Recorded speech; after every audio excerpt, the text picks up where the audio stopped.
You know, you saw a lot of people, you know, missing families. You couldn't be around, you know, your loved ones, or even just hanging out with your friends, you know, to even get a drink or whatever the case is, right? Yeah.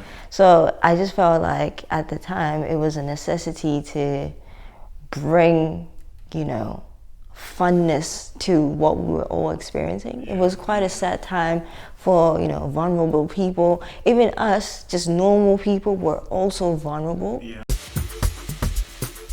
Hi everyone, welcome back to We Plug Good Music TV. My name is Ayo and you're tuned into our brand new series titled Behind the Music, where we'll be speaking to some of our favorite new artists and they'll be taking us behind the scenes to their latest single. And today on the show we have UK-based South African artist, DJ and producer Bossiie, and we'll be talking about her new single COVID Blues. So here we go. Bossiie, welcome to the show. Thank you for being here. Thank you for having me, Aya. Thank you. So before we get started, I usually like to just do a quick check-in with our guests just to see how you are. So how are you? How's the new year going? And how are all the new year resolutions going as well? So I'm great, first and foremost. I'm good, I'm healthy, and I'm super focused. What is happening with me right now? I don't have any resolutions, but I have goals. Yeah. So at the end of December, I just said 22, I'm just gonna go a little bit harder. Yeah. Which is what I've been doing for the last few months. And yeah, we've just been putting in a lot of work and making sure that, you know, the goal at the end of the year is to go harder again in 23. So Awesome. that's really it. That's really it. I'm good, I'm great. But yeah, I hope you're good too. I'm good. Yeah. I'm good. Not too bad. March, and it's not been too bad. It's just a bit very busy, very stressful, but we move. We can't stop. I guess we have to just keep going. Let's go. But yeah, Let's go. definitely. So we're here for your new single, COVID Blues. But for the people that may just be hearing about you for the first time here, could you give us a backstory or a bit of a backstory as to who Bossiie is and how we got to where we are now? So Bossiie is an artist. You know, she is a DJ. She's very creative. You know, my background is in music, but then also I have a background in media. Okay. I used to be a runner. I used to assistant direct. I used to do all of those things as well. So yeah, I just, you know, brought all those things together and created Bossiie from my experience, and then just went from there. So, okay, so when we started, I said that you are an artist, a DJ, and a producer. You know, how did you get to be all of those things? I feel like when you're, you know, in the entertainment industry, you have to be very hands-on. Yeah. When it comes to, you know, creating, you know, the reason why I started producing is because I lost a producer. Like, my producer wasn't producing for me anymore. So I was like, okay, cool. So how do I make beats? How do I get beats now? Yeah. So I was like, okay, cool. Let me just teach myself how to make beats. I'll watch other people, learn from them. YouTube is my friend too, you know? And yeah, I just mixed all of that together, and then I put in my 10,000 hours of practice, and then I just learned how to, you know, produce, and then that's how other skills also came into play as well. Just put in the hours. Definitely. And learn. Awesome. Yeah, man. All right, cool. COVID Blues. I have heard you describe the song as being about turning the sadness of lockdown into romance and dance, right? But in your own words here now, what would you say the song is about? You know, when I created COVID Blues, it was from a sentimental place. You know, during lockdown anyway, you know, you saw a lot of people, you know, missing families. You couldn't be around, you know, your loved ones, or even just hanging out with your friends, you know, to even get a drink or whatever the case is, right? So I just felt like at the time it was a necessity to bring, you know, funness to what we were all experiencing. It was quite a sad time for, you know, vulnerable people. Even us, just normal people, were also vulnerable. So I just felt like, okay, I'm gonna write a song. And, you know, a family member also, you know, told me, yeah, you need to definitely write that and go for it. So instead of making it, you know, gloomy and sad, I kind of just flipped it. Give you the message, but in a cuter package, so to speak. You know? So, you know, so you just talked about how the song, you know, comes from a place of feeling lonely, feeling vulnerable, and longing to be around loved ones, right? But, you know, what was the thing, or what were the things or moments, right, that sparked those feelings in you? You know, yes, you know, yes, we were all in a lockdown, but like, were there any particular moments or things that happened that, you know, that sparked those feelings that led to the song? For me personally, I mean, I just feel like as humans, we naturally want to be around people. So if you think about it, I'm not allowed to even just like go to the shop like that. That it brings on a feeling of it's necessary for me to feel something, because right now it's difficult to feel anything. So, you know, things like that, you know, even like when we would, you know, create music, I'd call or, you know, try and set up, you know, a session, and it's like, oh, you have to wait because so-and-so has to do the 14-day wait to see if they're okay. So it's a lot of those things. You're like, okay, I have to self-isolate. I have to be, you know, away from people. It's like things like that, right? So when you have conversations with people, when you experience it for yourself, you're just like, I feel like it's the right thing to do, you know, write about it, but then at the same time, you know, make, you know, music. And it's also, you know, connected to a specific time period. When people think of COVID blues, they will potentially think of what happened then and be like, oh yeah, I remember when that happened. You know, so it'll take you back to that time as well, but I won't, you know, make you feel sad about that.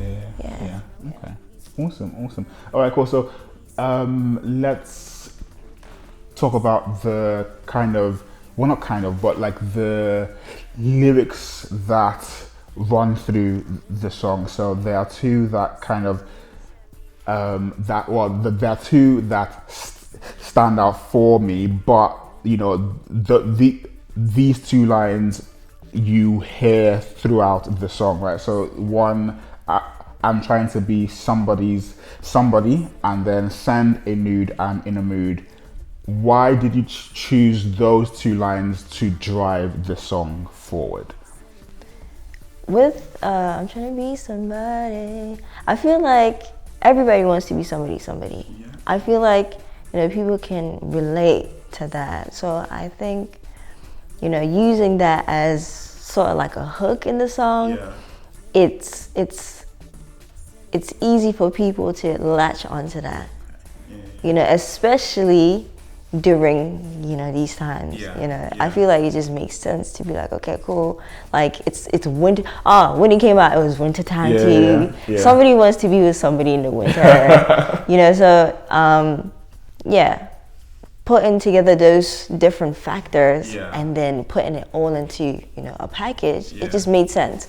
And then also when it came to like the send a nude part, you know, yes, you can, you know, send your nudes and stuff like that, but you know, the song is just to say we can still keep going on. You know, we can use technology to keep everything alive. You know, I don't know if you know about the creator of Zoom.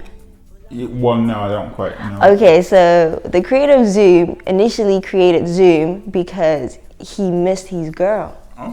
He couldn't see his girl because she was in I forget what country it was, but she was in that country, and he was all the way in America. Okay. So he created that. Yeah. I'm paraphrasing. Yeah, but that's how I found it. So he created Zoom so that he could talk to his girl, because he couldn't, speak to her. He's a software engineer. They do like super crazy hours, So so with that, think about it. When lockdown happened, Zoom went to the top, right? Yeah. So that was the greatest creation he's ever made for himself, because he missed his girl. Yeah. So everybody wants to be somebody, Yeah. and then he created something Oh. that will keep it going. Yeah. So shout out to him. I wish I knew his name right now. So like, not to pry, but like, in terms of your own love life per se, I'm sure this song also comes from kind of a personal place as well. And so in terms of how this song speaks to you keeping your love life alive, can you shed more on that for us?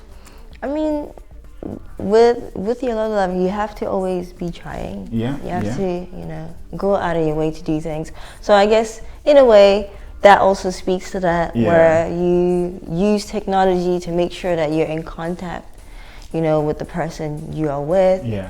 And just because I say send a nude in the song, it doesn't necessarily mean send a nude. It's a super catchy thing to do. Yeah.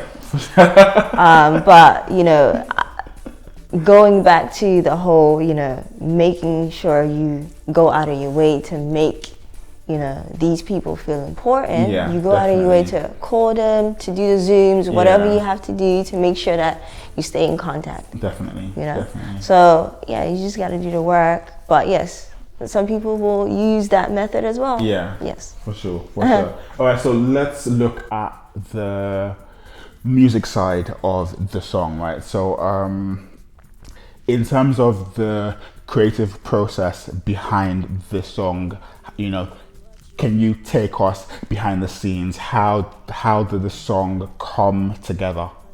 Yeah, I got in contact with MFRS, and I was like, hey, I'm looking for some beats. Originally, I wanted really super like hyper dancey beats. Yeah. And I was like, okay, cool. Just send me your dancey beats, but then also send me something that, that's different as well. Okay. So he sent over a couple beats or whatever. And when I heard that, I started like humming something. I hummed something. I want to be somebody. I went with that route. Yeah. Kind of wrote it down. I recorded it on Logic, and just put down a little draft. And then I kind of just left it around for a while. And I had conversations with my family member, like, hey, you should think about, talking about, what's currently happening right now, And it kind of meshed in well with what I was doing as well. Yeah. I was like, okay, cool. I'll write something and see how that goes together with the beat. And then from then on, I kind of just came up with a verse and, just put together this whole piece, right? Yeah, so that's how it really came together. Okay. Yeah. So you mentioned you worked with MFRS on this track. Was this the first time you had worked with them, and what was the experience like? It was actually, I did a 2-track project with them. Okay. So all the beats are from them. Yeah. But it was the first time working with them, and it was like the real big 21 debut. So. And it was a good experience. I got to collab with like the pioneers. Yeah. Like, that's sick, right? Yeah. But then also at the same time, it's like there were ups and downs in terms of like communicating, just because in South Africa they have this thing called load shedding. Okay, yeah. And when load shedding happens, it's like you could call somebody, or you would message them. We use WhatsApp, right? Yeah. So you message them, and they will probably take like a few days, a week to reply to you, and you'll be like, "Yo, what happened?" And it's like, "Oh yeah, by the way, we have this thing called load shedding, and when you have load shedding, you don't have electricity. Oh, okay. So how are you gonna speak to anybody? Yeah. We have Wi-Fi, we Yeah. have whatever." And waiting for them. Hey, so I'm waiting for the beat. Yeah. Yo, can you send me the beat? And it's like, oh yeah, I'm going to send it to you. And then load shedding happens. Yeah. It's like, oh yeah, please bear with me. Da da da da. Wow. This is happening right now. Yeah. And yeah, so that was probably like the little setback Okay. in that whole experience. But everything happens the way it's supposed to happen. Yeah. So it was all good. For sure. Yeah. So, in terms of now, okay, so now you have this song now. In terms of coming time to shoot or to create a visual for it, can you just walk us through what that was like? What was the process behind the visuals? How did you put it all together? Like, how does the theme, or how do the themes of the song, or how did you want the themes of the song to kind of translate into the visuals? So with the video, I put together a treatment. I have film background. Yes, you do. So the natural thing for me to do is to write a treatment with the song. So I'll play the song and be like, okay, cool, what makes sense with this? Okay, cool. Sometimes I'll write a treatment before I even make a song. Okay, wow, that is very different. Yeah. So like, I'll even have a conversation. I'll be, okay, I have a song in mind. I'm gonna record it probably next week. Yeah. But I'll write a treatment as soon as I have the idea of what I want to do. I'll write it down. Okay, cool. I want this to happen. And then that's kind of like, it will also go into the song. Oh, yeah. So there's different ways of how I write or how I create. So in this instance, I listened to the song, put together a treatment, and then I wanted to make the guy a mystery man, because I say savage on the low. I don't really specify who the savage is, but the savage is on the low. So visually, I wanted to bring back, I don't know if you remember like TV shows like Tom and Jerry and stuff like that, or the Powerpuff Girls. They had like a character that you wouldn't see the face. Yeah, true. I really like that. Okay. I really like that about that period of creating content. And I was like, okay, I'd like to bring that back, because you always want to see the person's face, and you never do. You never do. So so I wanted the guy to be mysterious, but then I wanted to put forward what the song is about. It's kind of like an up-tempo-ish sexy song, but it's not all the way there. It's just it's sultry. Yeah. So I wanted that to also show in the video. Yes, it's sexy, but it's tastefully done. So I wanted to put that forward, and just give people like a pleasing visual experience as well. Something that's well thought out. And cool. So like, in terms of trying to put together a team, like so I'm sure there are loads of things that will go into that: casting, design, location, who filmed it for you, like, so how were you able to get that together, and who were the people that you worked with for the visuals? For the video, I have my team, my director. His name is Miles Gold. That's my friend. So that's how that happened. So I was just like, hey, like, I want to do a video. I have the treatment already. Send him the treatment, and then he's like, okay, cool, I understand. And then I asked them, hey, so what would you think I would need in terms of, equipment? Because, there's specific things that you need. Like, there's certain things that I wanted to do with, like, the visuals that required specific equipment. Okay. So I'll kind of just, speak to him and be like, hey, okay, cool. So I want to, put forward this look.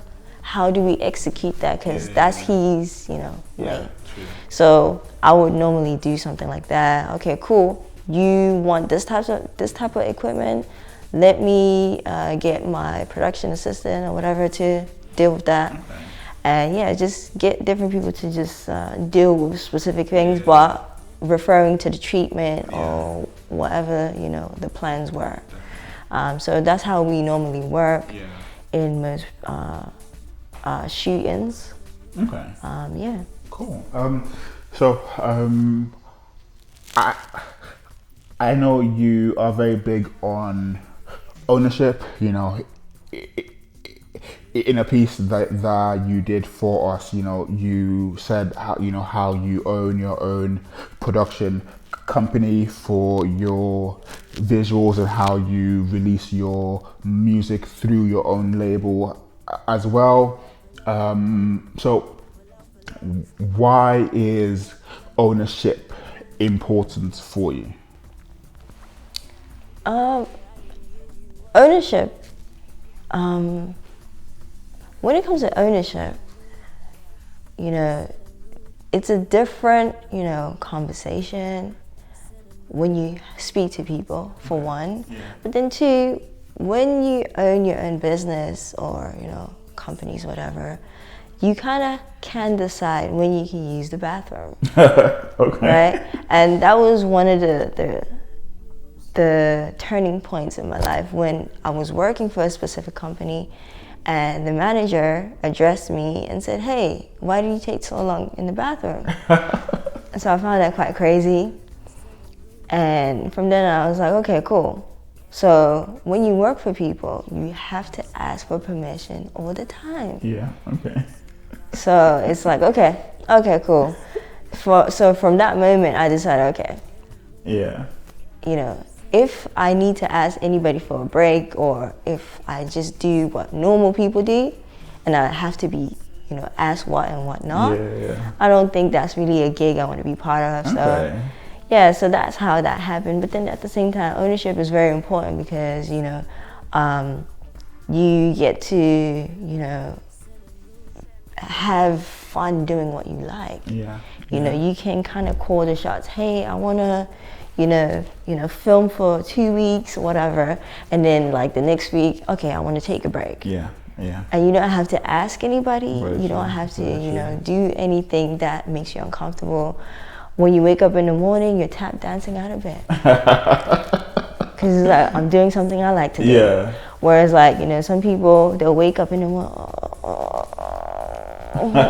it's 6 o'clock, let me go back to sleep. And I ownership, you don't do stuff like that. You just wake up ready to go. Let's go. Definitely. It's a different feeling. Ownership. So, but in that same vein then, how do you deal with the responsibility that comes with that? You have to hold yourself accountable. Okay. That's the only difference. Because if you work for somebody, you have to just show up for them. For sure. And then you don't have to do anything else. Whereas like when you own a business, it's like, okay, you have to show up. You have to be the one who's like, okay, guys, let's go. Yeah, definitely. You're the one who's excited. You're the one who's pumped up. You're the one who's, following through. You're confirming, So that's the only difference. It's like being accountable, waking up early. I know that when I have a video shoot and it's my shoot, well, to be fair, when I even did other people's shoots, I woke up super early. I was always on time. That's how I work. But, when it's my shoot, I don't even need an alarm because I know, okay, 6 o'clock, let's go. That's the type of, person I am. So, it's just different, right? Definitely. It's just different. All right. So going back to COVID Blues, the song has been out now for a couple of months. What has the reception for the track been like for you? You know, and how does the support for the track make you feel? Well, COVID Blues came out February 24th.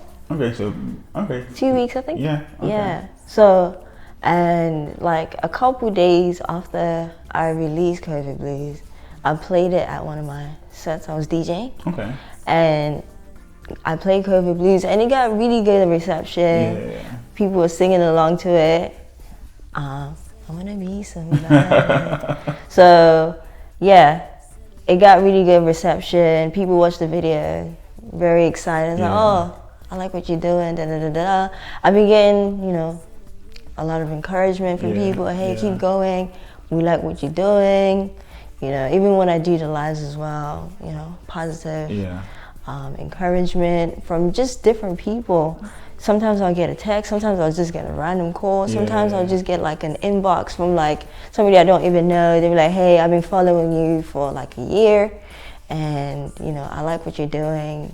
You know, your movement inspires me, and it means a lot. Yeah. It means a lot, so I appreciate it very much. So yeah, man, thank you everybody. Definitely. Appreciate it. Definitely. So maybe you can shed a bit more light on this part for us. So I know that COVID Blues is part of a maybe like a project called Porsche Music One, right?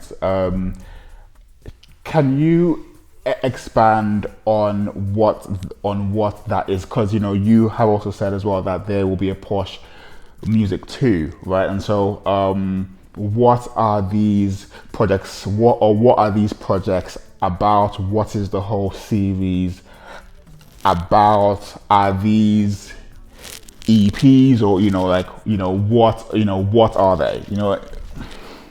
So with the Porsche one, it came out in 21, so it's only right we call it one, right? Okay. And the whole Porsche series is because my favorite car is a Porsche. Okay. You know, I've always wanted to have a Porsche or whatever, so like that was like a thing. But then also, I feel like the type of music I make is like while you're in the car driving. Okay. I feel like the experience you get from a Bossiie song is you just singing along in your car, and you know, you're singing my song, right? Yeah. So that's where that whole, you know, idea came from. And then I just put together the first project, which was, which is a 2-track EP, just to, you know, get people knowing about what I'm doing, what's happening, and just give people a feel of what I got going on, right? You know, I rap, you know, I produce, I sing, I write, you know, I do quite a bit of things, right? So it's just the introduction to Bossiie in 2021, right? Yeah. Porsche 2 is going to be a continuation of that, but with more subjects, you know, to, you know, touch on. Yeah. But you know, I'll touch on like, you know, things about, you know, body image, you know. All right. So, whereas with the first project, you kind of put them out as 2 tracks, right? With this Porsche 2 or Porsche Music 2, is that the same rollout you are going to go for, where that they're going to be, you know, track by track, or are we going to get like a full project where, you know, where a listener can play it from start to end in one go, that type of typical EP format? Yeah. I want to release Porsche as, well, Porsche 2 as single projects. Okay. So it's a body of work Yeah. within itself, but it's an experience with every single song. Okay. And I want people to equally experience every single song, if that makes sense. Yeah. And then, you know, once the product is done, you know, you can listen to it together as one piece, if that makes sense. But yeah, that's how I want to, you know, release that project as well. Awesome. Thank you very much for that. All right, cool. So our customary final question that we ask all of our guests on this series, for people that are only just finding out about Bossiie now, and they want to go back and hear more, what 3 songs, apart from the COVID Blues, would you want to send them to, and why? Okay, I mean, so I'll take you to Porsche. Yeah. Because it's an experience. You get to see South Africa in the video, you know, you get to see, you know, so many, like, you know, contrasts with what's going on in South Africa, but then what's going on in the UK as well. Yeah. But then you also kind of get an idea of what I am about as well. Okay. And you also get to experience that I also rap. And then my other song, I would say Wild Up in Here. Okay. Just because of like how I was flowing at the time. And yeah, that was like one of my most serious projects. Okay. When I was starting off. So that was like my baby. Yeah. that whole project. So Wild Up in Here, I featured, you know, Jam Time then. So shout out to them for supporting me at that time. And then I did a song called Trevijo. I filmed that in South Africa as well. Okay. I think I might go more to South Africa for the visuals. Yeah. Because the sun looks so good in the video.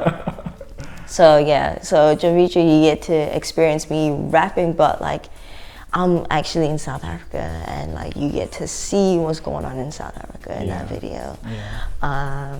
And what else? What other song? I would say Hero as well. Okay.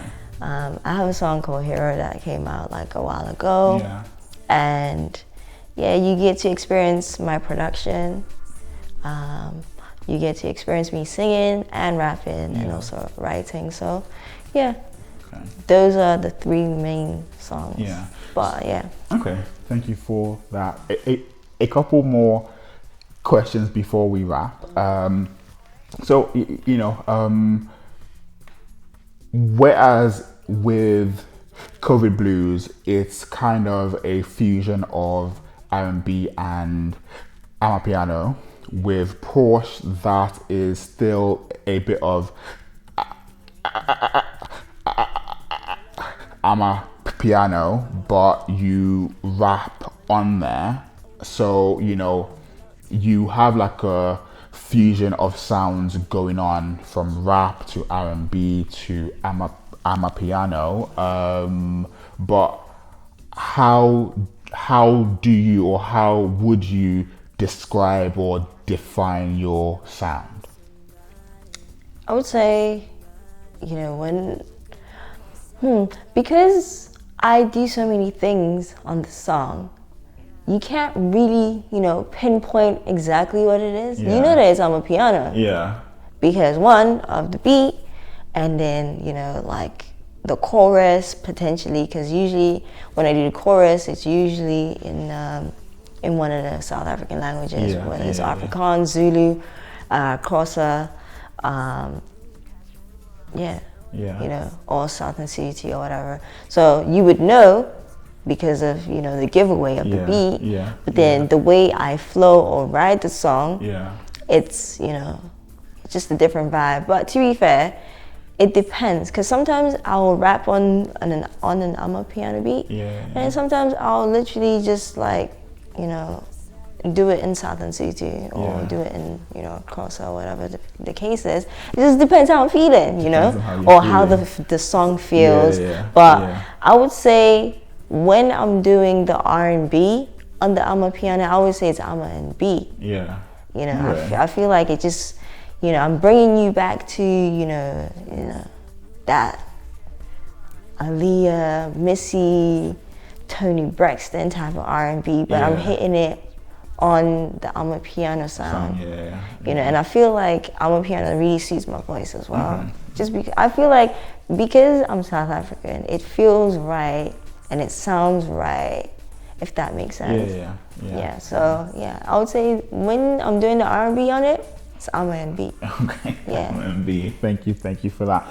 So can you tell the people where they can find you on the socials, and also what we should be looking out for next from you? Okay, so what you should be looking out for next for me is more DJ sets. Okay. I do mixes on my YouTube. So I do mixes, more content. All right. So more visual content. I really love, video. So I want to make sure that people get to experience my music with video as well. Definitely. More music, performances. And what else? What was the question? Where can people find you on the internet, on the big web? I mean, if you go on Google, you can just type in Bossiie and you'll find me. But if you go on Instagram, TikTok, Twitter, it's BOSSIEPAGE, and that is Bossiie. On YouTube, it is BOSSIE TV, and that's how you find me. You can find my DJ mixes on there, you can find my videos, and I'm probably gonna do some vlogging as well at some point. But that's how you find me. And go on Google as well. And just search BOSSIE, and that's me. Awesome. Thank you so much. Thank you very much for sitting down with us today. Thank you very much. Thank you for having me. Thank you.